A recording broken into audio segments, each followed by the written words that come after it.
심경희의 핀셋 안전뉴스 시간입니다. 우리 사회에서 많은 안전 위해서 경찰관 분들이 노력을 하고 있는데 최근 어떤 이슈인지 좀 직접 들어보는 시간을 마련했습니다. 심기수 경위님 나오셨습니다. 어서 오십시오. 네, 안녕하세요. 시사바다 청취자 여러분. 오늘도 여러분을 위한 치안 정보를 핀셋으로 쏙 뽑아온 심형사 인사드립니다. 이별 범죄라는 게 어떤 내용이고 어떻게 발생이 되고 있는 겁니까? 네, 보통 이별 범죄가 요즘 많이 발생하고 있습니다. 네. 보통 이별 통보를 하면은 통보를 받은 사람이 이별하자고 한 사람을 가해하는 그런 사건인데요. 사례 몇 가지 들고 왔습니다. 전북 정읍경찰서에 의하면 네. 지난 17일 날 여자친구의 집에 찾아가서요. 그 일가족을 전부 상해한 그런 사건이 있습니다. 일단 여자친구한테 이별 통보를 받으니까 찾아가서 이제 흉기를 휘둘렀는데요. 네. 이제 부친은 이제 사망하셨고요. 여자친구랑 모친도 이제 중상을 입었습니다. 네. 군포경찰서도 이제 비슷한 사례인데요. 여자친구가 이별 통보를 하니까 이 26세 남성이 집으로 찾아가 여자친구를 살해한 그런 사건입니다.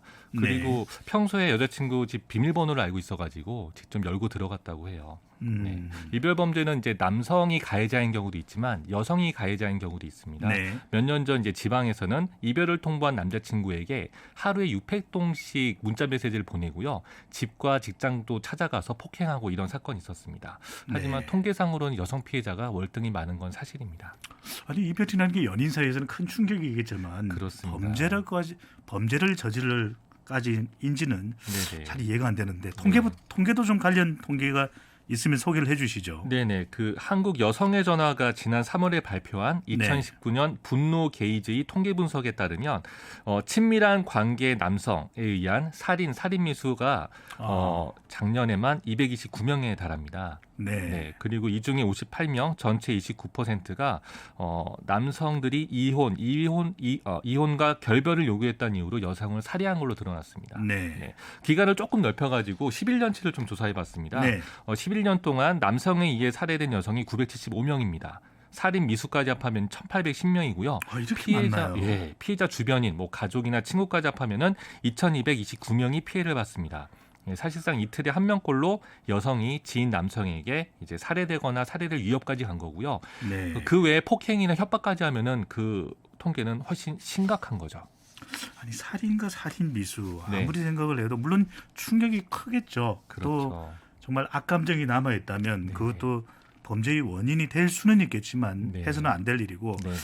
그래서 스토킹 범죄부터 제대로 해결해야 된다 이런 지적이 있다면서요. 네네 그렇습니다. 이 이별 범죄라는 게 어쨌든 사귀다가 헤어졌을 때 이제 생겨나는 범죄거든요. 네. 그러다 보니까 사귀다가 헤어지니까 그 다음 증상으로 스토킹이라는 범죄를 저지르는 겁니다. 그래서 이별 범죄의 전조 중 하나가 스토킹이기니 오늘은 좀 스토킹에 대해서 좀 자세히 얘기를 하고요. 네. 이 스토킹은 사실상 데이트 폭력이라는 좀 큰 범주 안에 들어 있거든요.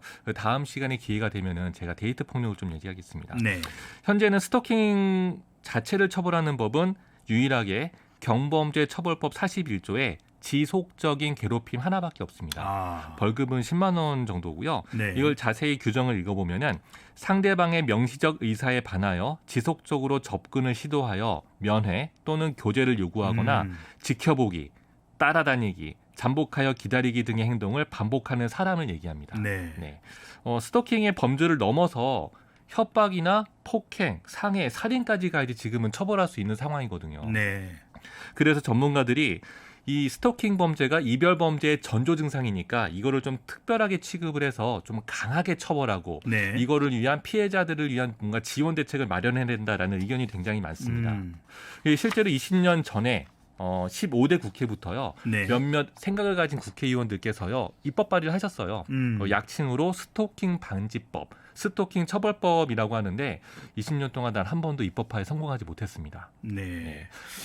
그런데 지금 스토킹 말씀을 주셨는데 네네. 이게 이 스토킹 관련된 이 처벌도 굉장히 가볍다 보니까 네. 이 어디까지가 스토킹인지 네네. 어디부터가 데이트 폭력인지 잘 구분이 안 되는 것 같은데요. 그렇죠. 일단은 스토킹이라는 단어 자체가 몰래 추적한다는 네. 뜻이거든요. 상대방의 의사에 반해서 뭔가 지속적으로 계속 하는 거예요. 음. 이 스토커들이 사실상 우리가 연예인들한테 많이 보잖아요. 그렇죠. 이게 보면은 스토커들이 상대방이 나를 좋아한다고 착각하거나 망상에 빠진 경우가 많다고 합니다. 결국은 사귀다가 이별을 했어도 네. 상대방은 이미 내가 싫어졌고 어떤 것 때문에 분명히 이별에 대한 이유가 있는데 더 이상 그걸 만날 생각이 없는데. 그렇죠. 인정하지 않고 쟤는 나를 아직도 사랑할 거야.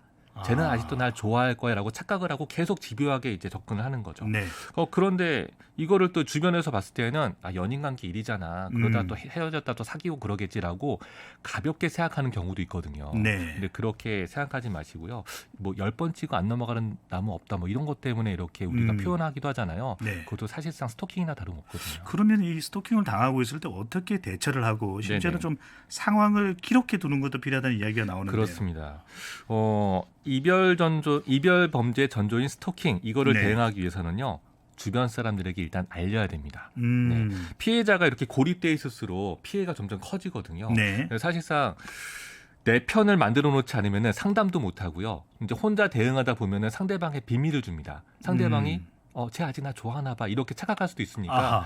단호하게 판단하고 단호하게 결정해야 되는데 그게 혼자서는 힘들거든요. 네. 주변 지인들을 좀 꼭 만나서 상담하실 수 있어야 되고요. 근데 가족들에게 네네. 부모님과 뭐 같이 사는 경우도 있지만 그렇지 않은 그렇습니다. 경우도 있을 때 우리가 좀 그렇죠. 대부분의 피해자는 여성들이니까 맞습니다. 부모님들께 알려도 뭐 상관이 없는 거겠죠. 부모님한테 알리는 것이 가장 중요하고요. 네. 이게 어렵다면 친구, 어떻게든 지인들, 뭐 동료, 뭐 선생님 등한테 꼭 하셔야 되고요. 네. 그리고 폭력 상황이 만약에 생긴다면 그걸 잘 기록하는 것도 굉장히 중요합니다. 네. 그리고 오늘 시간 관계상 기록 말씀드려야 되는데 이 전화번호를 먼저 빨리 말씀 주셔야 될 것 같아요. 예.